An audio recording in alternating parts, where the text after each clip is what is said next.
So the Mume cuttings I took in December are starting to do their thing. They're leafing out.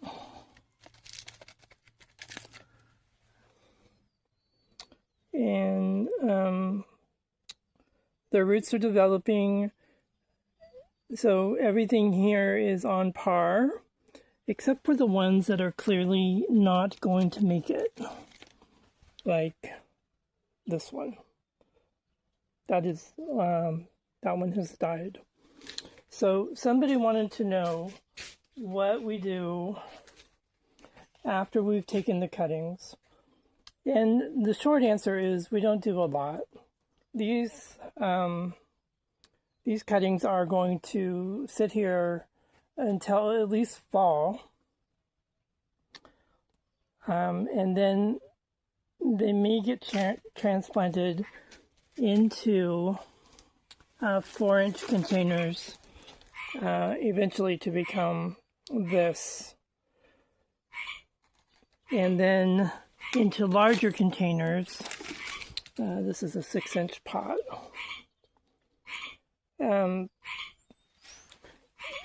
And they'll just continue to develop until they are strong enough to sell. And Mume are fussy things. They there's not a lot you can really do with them except prune them. And so I have a Hokai Bungo here in a 6-inch pot. It's from 2024 and it's doing well, but this is the time in its development to sort of give it a nudge to create more branching than it is. We don't want it to become a full-size tree. We want it to become a full-size mimic of a tree in a pot. And to achieve that, we just go in here and we start cutting. I'm going to just prune it back. So all the energy that is coming up that trunk and into these branches is now going to work on creating a ramification for this tree. And that is the entire care process, besides weeding and fertilizing, that these trees will get until they're ready to sell. This one will be ready to sell this fall.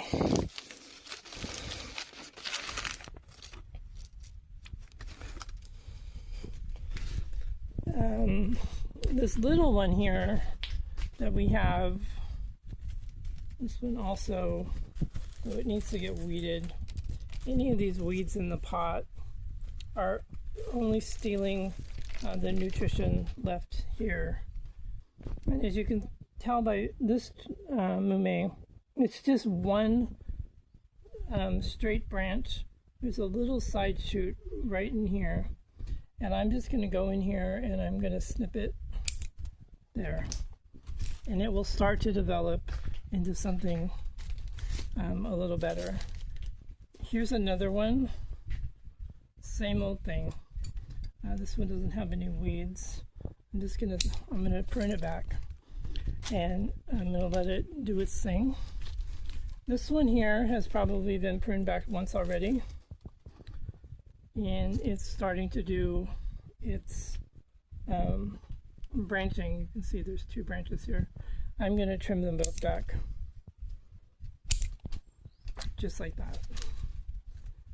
And, well, that makes the tree currently look a little small. It is a little small.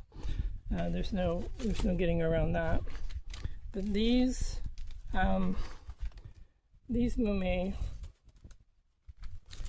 have plenty of time to develop into something much better,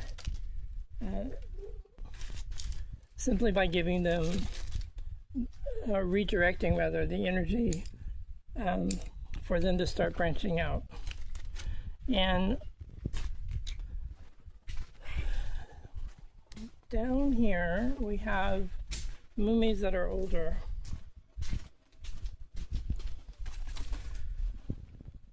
This Mume, which is starting, you can see how well branched it is. That is the direct result of us pruning this back over several years. Here's a Josephine that is pretty nice. Just needs, this one is actually ready for it to go. It'll be available again in the fall. And the only thing that needs to happen with this tree now is that the trunk needs to thicken up. So overall, that is absolutely all that we do with Mumes. The styling starts when they're young. They don't really do well with wiring. You'll wire a perfect branch and it'll die. So what you have to work with is basically your shears and basic plant care. So I hope that helps people who want to grow Mumes. They're amazing plants. They're so fragrant, and while they're challenging to grow, they're also very much full of joy. So Mumes, we'll have them again available in October.